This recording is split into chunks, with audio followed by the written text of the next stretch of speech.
Hi there. So I'm just going to go through some of the recent questions I've been asked on social media, specific to the topic of sound, processing sound, and psychic visions.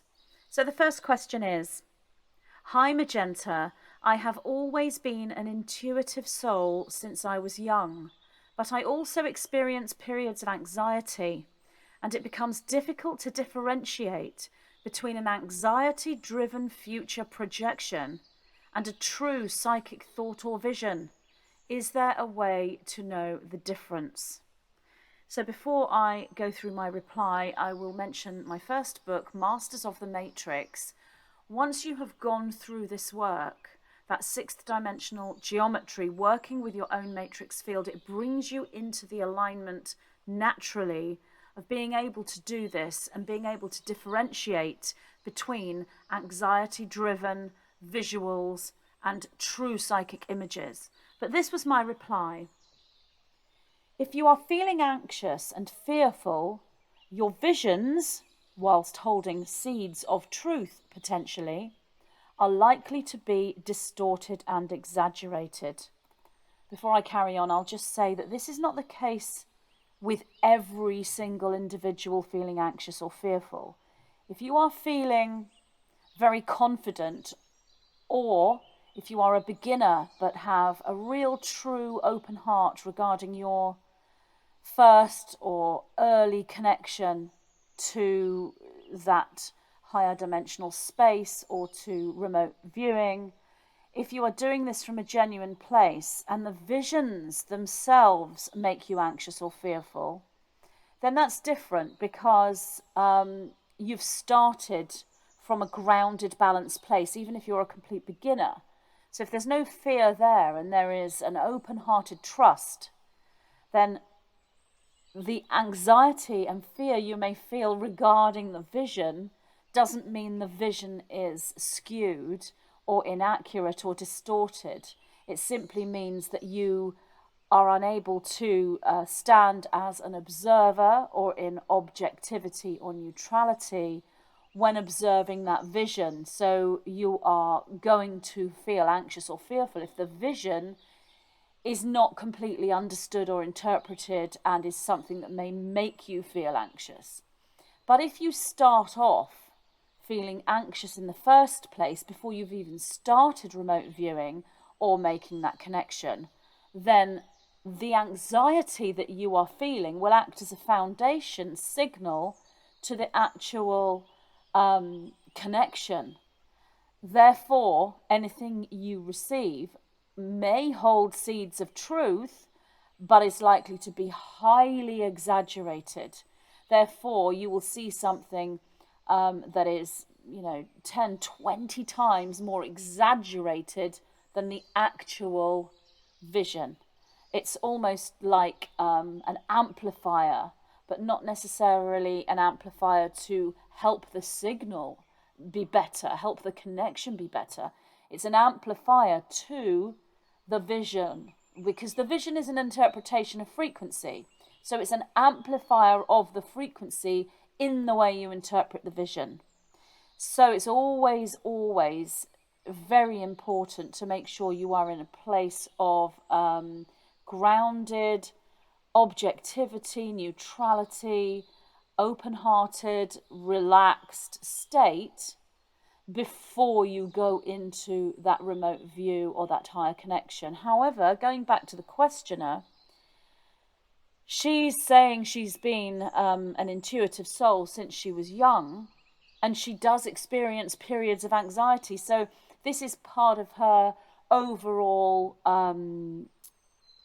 way of processing that feed that's coming in from multidimensional realities. So it's difficult for her to work out, am I in a state of connection right now, remote viewing right now, higher dimensional work right now, or am I in my 3D reality? It's blended together for this individual, which is quite common.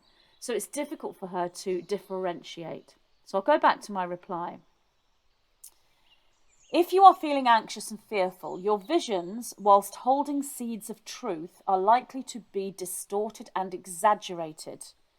You are also unable to process a metaphor correctly when anxious. So personally, it's wise to note any future visions that cause anxiety, but don't take them seriously. If, however, you are objective and simply observing while removing all emotion, you may feel a little surprise sometimes, or the feeling that you've just connected the dots or had a revelation, then these are far more likely to be accurate. Then you have to translate the vision as best as you can. Or, if you are sharing with others, you simply deliver the original vision without interpretation, allowing the receiver of your message to interpret. Or you do a bit of both. The issue here is that as a genuine seer, but a beginner in this life, then your visions can cause anxiety. That does not mean they are wrong. It means you had no idea of the information. Back in 1993, when I received channeled information regarding people all over the world, let us say, ending the physical existence themselves, I thought I was going crazy. Yet almost 30 years later, I see the evidence of that vision. So I'm going to stop that reply there and go to a post that I made on Telegram just this morning, which is a fictional post regarding the novel I'm writing, The Bifurcated Village, which will give more context to what I'm saying regarding the 1993 vision. So I will just read that post and then go back to the reply.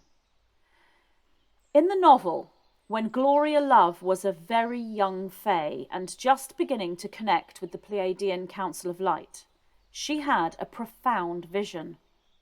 She went into a trance state with her brother and a friend present. The three activated fae created a trinity portal, one female and two males.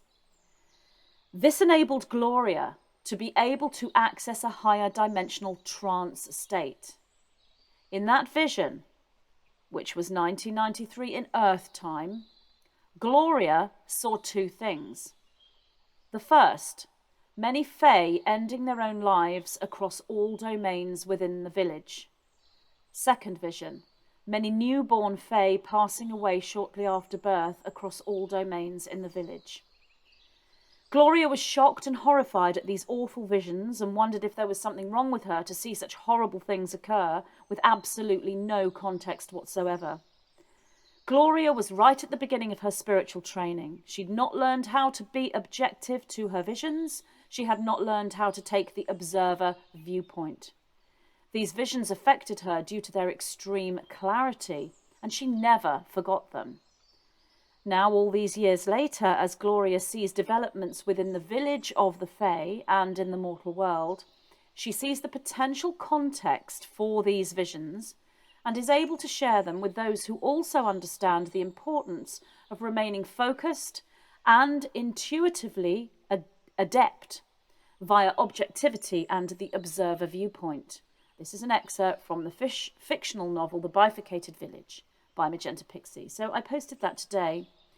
So this is Gloria, back in 1993, doing exactly or very similar to the questioner that's asking the question about anxiety. In this situation, Gloria was not anxious when she went into the visionary state. She also had other activated individuals with her, two males. So two males, one female creates this trinity portal where they're working together, which acts as a booster signal to the visionary state and to the activation of the crown chakra and the galactic chakras.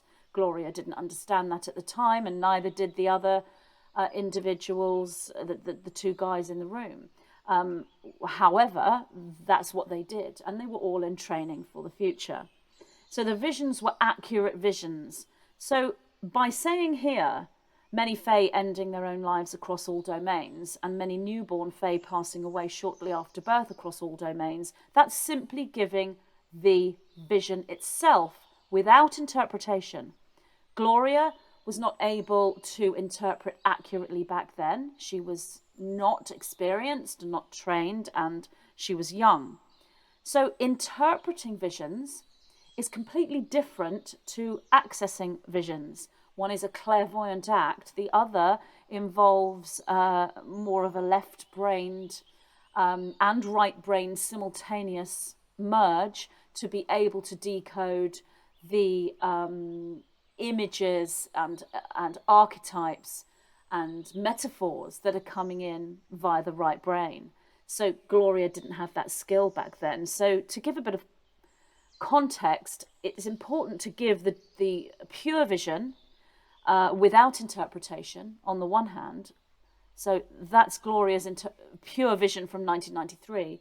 My interpretation here, based on the way that the reality is moving, based on things that are occurring, and based on more knowledge accumulated over the years from Gloria, I would say my interpretation would be of these visions from 1993 is the many Fae ending their own lives across all domains. I am feeling that this is more connected to the big battle and potentially the Dukes situation and similar Armageddon programs within the village.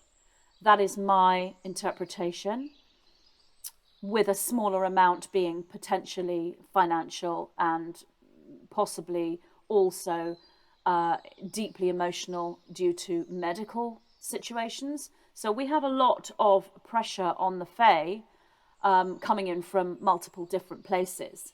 The second, which is obviously why Gloria was so shocked and horrified. The first vision was bad enough. The second one was incomprehensible at the time.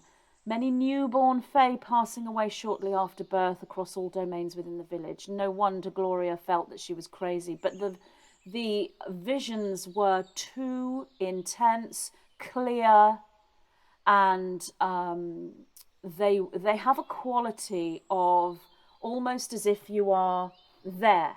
You are actually there at the time, rather than an imagination kind of visual in your mind. It's far more intense, and that's a genuine vision. So not having any context for that second vision about the newborn Fae was remarkably difficult for Gloria to understand why she would pick up on something like that without understanding timelines or context for future or a hijacked reality. Gloria didn't have information about any of those things when she received this vision.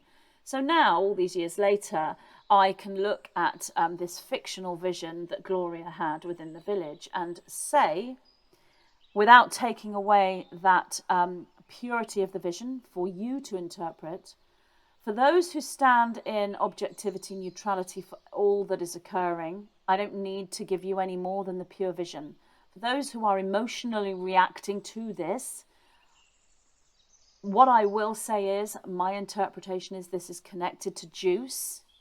So if you are outside the juice program, you don't have any concerns. This would not be you or your family, but this is a juice-related issue as far as I am concerned now, even though the pure vision came in 1993.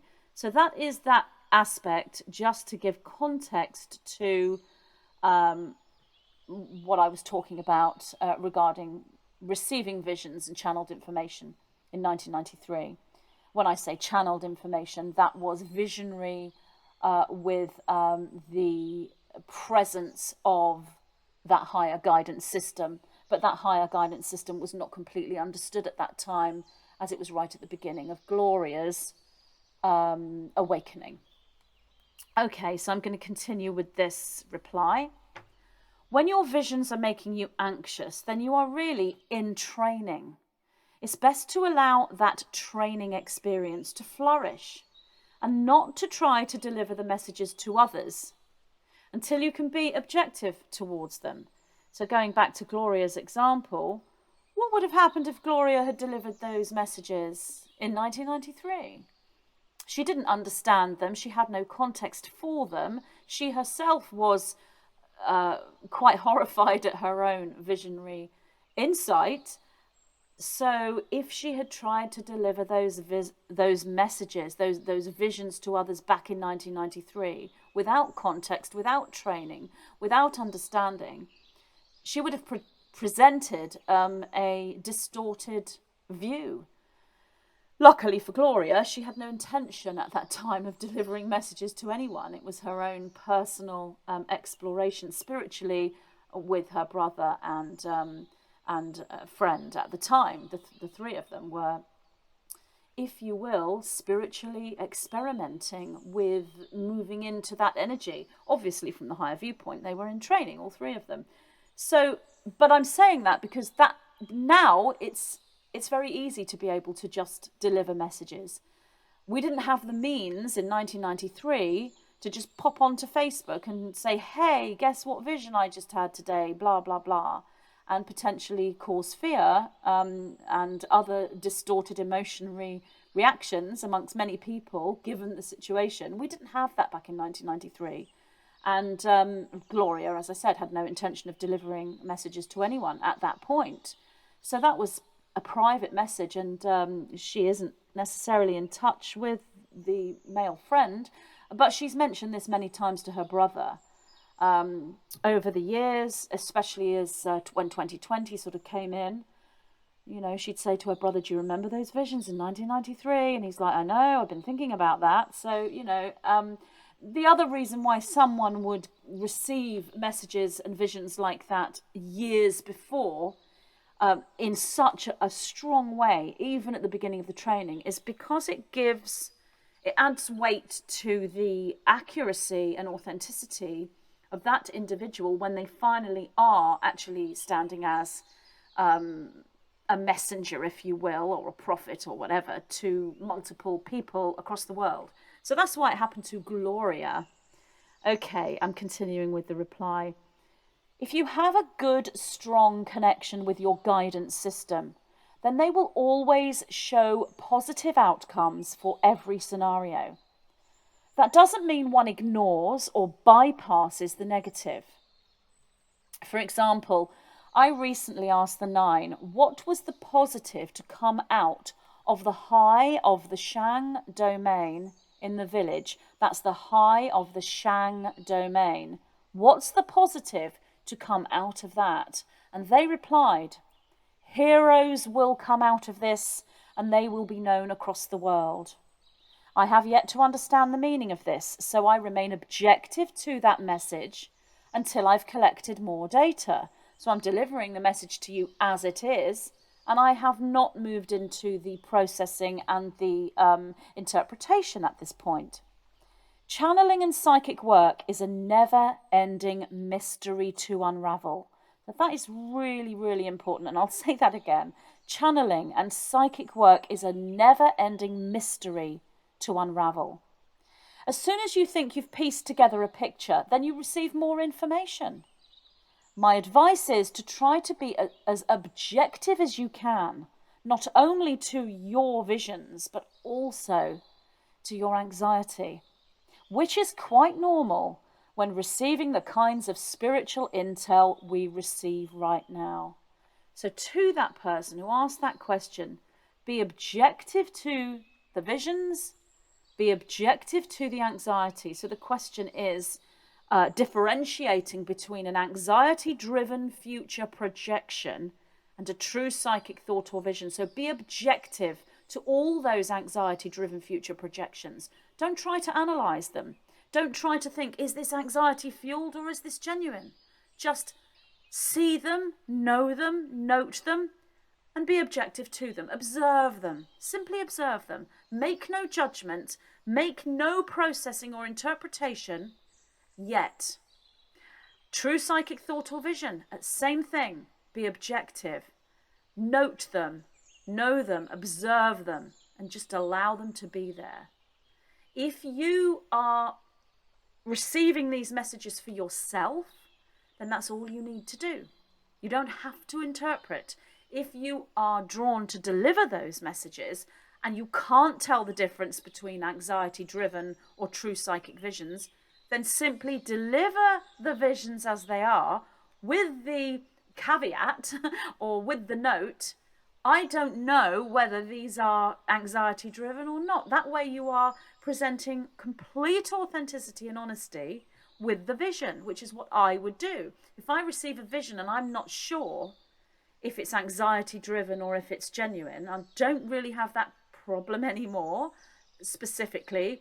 And personally, if I did, I probably wouldn't release the information. If it's got that much distortion in it and I'm not sure which is which, I probably wouldn't receive the information. However, if the information was of extreme importance, given something that was occurring or about to occur, then if I really felt I had to release that vision, then I'd release it with a caveat, as in, please don't take this as gospel, if you will, because I'm not sure if it came from this or this. That's what I would say. So that is my reply fully to that excellent question that I'm fully aware will be asked by many, many people, as there are so many individuals now moving into that psychic, clairvoyant ability for the first time. So that's a really, really good question. Okay, I think I added one extra point to that, specific to Gloria's vision. And that is, I will add that some visions, no matter how objective you are, no matter how much you take that observer viewpoint, they will elicit a negative response emotionally within you, especially where the baby fae are concerned. And that was the situation with Gloria. To be given a vision like that in her very, very early, untrained days was not easy for Gloria. But Gloria needed to be thrown in the deep end, given the pathway that she was on and what she would do in the future. It was part of her training. She was thrown in. It's like taking someone who can't swim and chucking them in the water. That's how it is for those who are going to be messengers and prophets on a larger scale. You would find that you're going to get this kind of training.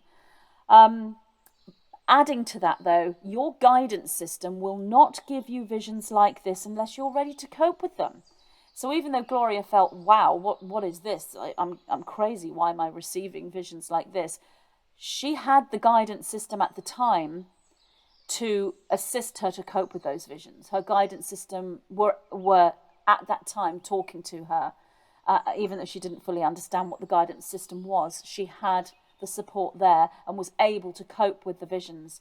And it was important that they were sort of delivered in somewhat of a surprise shock factor, so that Gloria wouldn't forget the visions. They were important to deliver. But in delivering them, as I have said, if you react emotionally to these visions, then you can run the risk of amplifying that within your own mind. So be objective to the vision I am giving you. And as I have said, regarding that specific aspect, I am, within my own interpretation now, all these years later, I am saying that this is a juice-related issue. Okay, moving on to the next question. Magenta, I hope this question resonates with what others have shared here. So it's on a similar topic.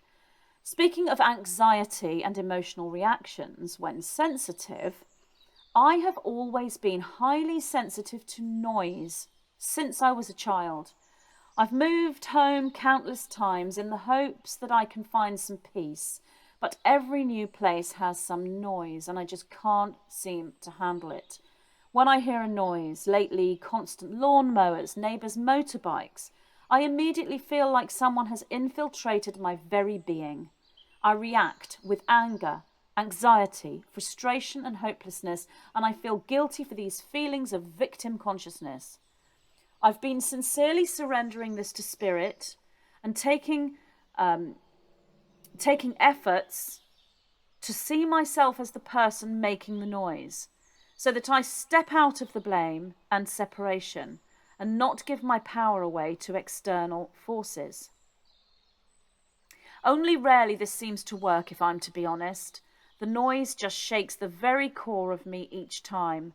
I've searched externally for answers for a few years, but found no teaching that seems to relate to this issue. Would you have any wisdom for us noise-sensitive beings? Okay. So here is my reply to this. Sound can be felt by sensitives. So that's important to note. Sound can be felt. Feels like a vibration going through the body in various ways, depending on the individual. So that's a good thing. Very good. However, in this hijacked reality, it means you will also feel more negative and low vibrational sounds. All you can do is embrace the healing sounds and find ways to close down the sensitivity with the lower vibrational sounds. This can be done in various ways, and the methods will be unique to you. Have you tried attending a sound bath? So a sound bath is where gongs and sometimes bowls are used, and you are often in deep relaxation as you receive the vibrations of this sound. So that was part of my advice for methods for dealing with this. Have you tried attending a sound bath? This should be very healing to you, and you would receive the healing at much deeper levels than the average person. And yes, they would, because of the sensitivity and the ability to feel sound. This would help with the overall ability to process sound as feeling. Shielding techniques would need to be applied with the negative sounds, but after sound bathing, sound bathing, you should find this process easier.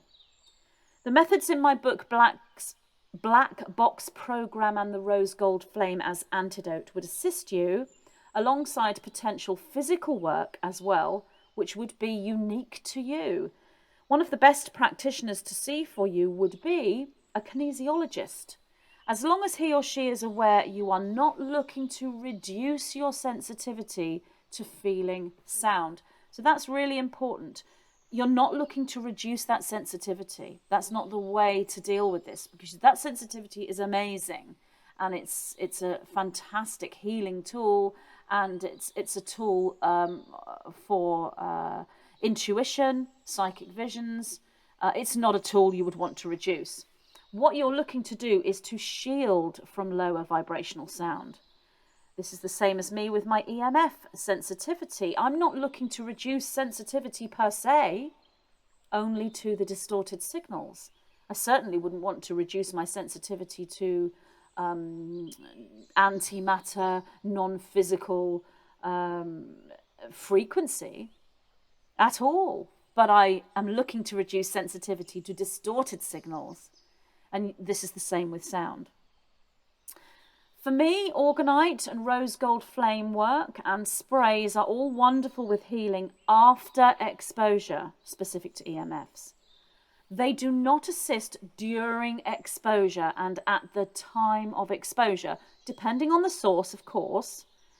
So for me, avoidance of EMF sources is my physical navigation. So that's what I mean by physical navigation, which you have done by, you know, the person asking this question, you have done this by moving home again and again and again. So that's a good thing of avoiding that trigger, but you need to do this in conjunction with the shielding and spiritual work. This is something you would need to do as in physically navigating. It might not mean you have to keep moving. There may be another way of doing this. And this is something you can talk through with whichever practitioner you find to assist you through this journey. And as I said, I recommend a kinesiologist, but you may know someone who is a holistic practitioner who works in a unique way that feels right to you. So go with your intuition on who you choose, but I would definitely engage someone to assist with this, because when there's two of you, it's you create a reflective, reverberating energy between you both. You bounce off one another like a mirror. So it's very, very helpful to have someone to work with within all areas of work, that is energy work, frequency work, non-physical work. I would expect this journey for you to take some time, but the main point of healing and awareness here is the gratitude for being so sound sensitive in the first place, as this is and will be the main method of healing in the future and in the present. And that's vibrational sound healing. This is the healing. This is true healing. And you are one of the individuals that can access this now. So if you're constantly frustrated and annoyed at your sensitivity to sound, and I know that that's not the case, you're obviously frustrated and annoyed at the sound itself, but the reaction to that sound isn't nice, so that can cause a negative reaction. You can counteract that with the constant gratitude. I'm sure you have probably done this, and that's what I feel anyway, without you actually saying that within the question. But to others listening to this who are going through this, that's really important. Every time I have a reaction to EMFs, I'm in gratitude for my sensitivity. I'm not in gratitude for feeling absolutely terrible after, let's say, test driving a car, which, I've spoken about many times. But I am in gratitude for the sensitivity. So the same with sound, be in gratitude for your ability to feel sound, because you will have a higher, stronger receptivity to sound healing, which is why I recommended a sound bath would be really good for you. So just those two questions there for this video. But I know that they're questions that many people are asking right now because of the awakening that you are going through. So psychic visions on the visionary clairvoyant side, and feeling energetics on the side that is more to do with drawing sound into the reality. So vision and sound here in this video. So I am Magenta Pixie, and thank you so much for listening. I will be back with more videos. Bye.